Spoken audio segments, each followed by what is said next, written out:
Good morning, my friends. I've I'm out in my back porch, and I'm almost embarrassed to show you this. This is Jill of the Jack and Jill fame. Let me back it off a little bit. This is the Oblong Planter. Jack is over here, and I had bubble wrap on top of this. And I don't know if you can see how far down this has gone. I really have neglected Jack and Jill, actually all of my outside worm bins, because the heat just is so oppressive. I mean, I come out and I give them some ice cubes or something like that, but I throw on a little food every now and then, or put on some more shred, and hope for the best. And I keep saying I'm going to come out and I'm going to harvest some of the castings, but to be honest with you, it's so warm, and I've kind of lost my mojo there. And so what I'm going to do is I have been trying to use all of my tissues. Now these are my tissues, and there's like 40 of them here. These are actually little paper towels. We get the selected size, the half towels, and then I just rip those in half because I'm always just a little sniffle. I'm not really not a massive blow my nose person, but so anyway, what I'm going to do is I'm going to try and dry this out so that I can harvest some of these castings. And because the castings, even though it's basically, I mean, look at this. This is just all castings. As a matter of fact, I'm going to try and find some gloves here. Oh, actually, I guess I'm not, because I don't seem to have any gloves anywhere. Oh, wait, I found it here. There we go. Okay, so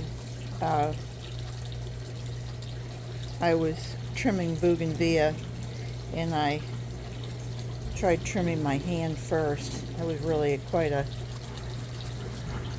job. Anyway, we'll put our gloves on.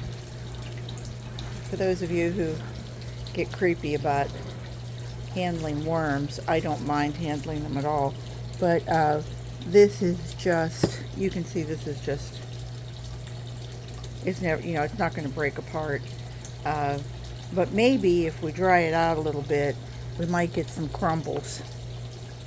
So I'm going to see if we've got any worms left. We seem to.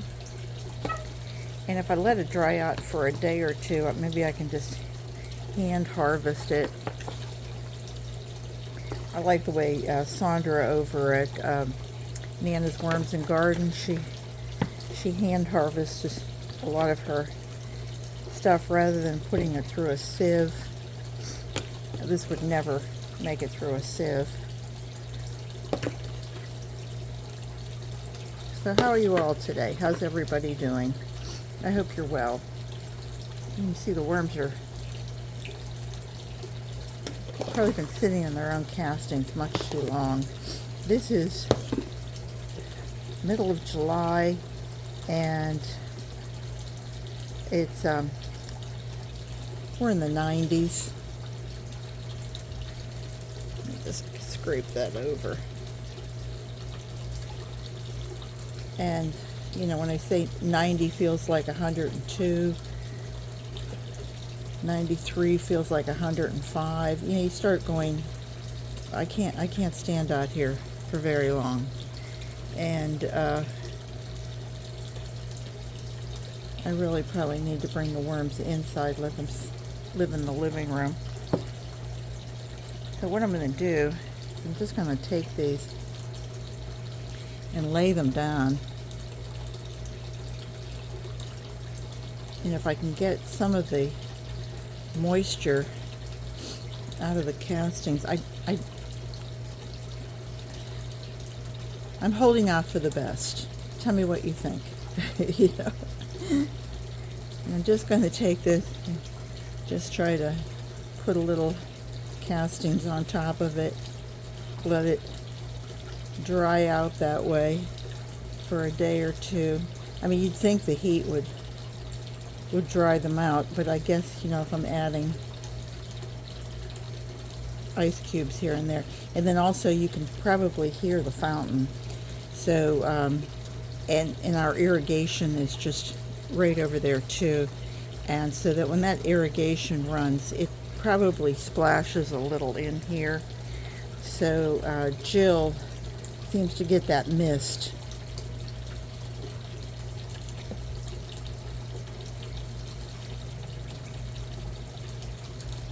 Oh, anyway, I think this will all be good. I've done it before. You know, in my bins inside the house, my can of worms, that's that 3-layer. I never put paper or bedding in there. The only thing that I used to run it with was coffee filters. And so it would get 7 coffee filters every week. Loads of fruit, loads of veg, and I never had a problem. So let's try that.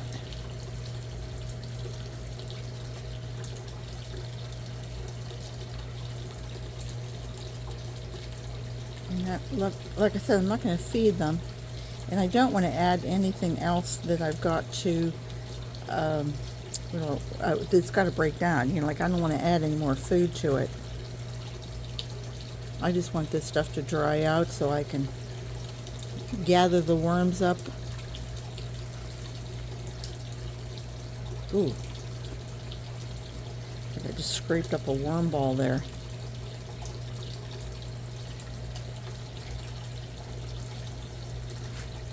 Hang on a sec. There I am, I'm back. And what I did is I went through and just handful by handful pulled out my muddy castings and laid it on top here and just kind of sprinkled a thin layer on. Well, it's kind of hard when you're dealing with clumpy stuff to do a thin layer, and I don't want the worms to die because of the heat, but there's so much moisture in here. You can see that they're everywhere. Little ones, big ones, everywhere. And so then I laid a paper towel on top, and then hopefully this paper towel will absorb. Some of them were tissues, but I wanted to show you I had 3 avocado pits that are still viable, and you can see that the worms are still in there. I don't know if there would be well, it's a little bit of a worm ball. I have to say these worms, to me, there's all supposed to be yellow-tailed red wigglers, but you can, well, you see a red, I guess you see a yellow tail here and there. But these are the guys that are going to go on the top. Let me reach over there and see. Here's another one. You can see another avocado. You can see another little worm ball here. Let them all find their way. And my third one, let's see if we've got a little worm ball there.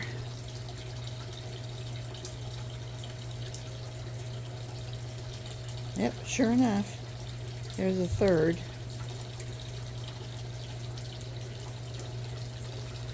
All right, guys, your job is to find your way to the bottom and wait for a couple days until I come back for you. I am going to cover this. I don't want to leave it completely open to the heat and elements. I just want it to dry out a bit. Not completely, not to the death stage. And then I will go back in, clean everything out, and do it properly. But what I think I'm going to add is, these are plumeria that I picked up. I mean, it's a tiny bit of moisture. Tiny bit of moisture. And try and get these gloves off. Boy, talk about slimy. These worm castings really are way past their due date on being harvested and put into my yard, my garden. So I'm going to take this, and I mean, this is so full of castings on this side that it actually feels heavy. Now, I don't want to get it everywhere, but I am going to try and lay it like that. There we go. And that's it. I hope you'll check this out and watch it. Today is the 18th, and we're going away next week, so for a few days. And so I want to try and do a round robin on all of my worm bends and see if I can get everybody kind of going back in the right direction. So anyway, I'll see you guys back in 2-3 days just to see if they dry out just ever so much, just gradually. So anyway, take care everybody. Remember, garden what you've got. I'll see you soon. Bye-bye.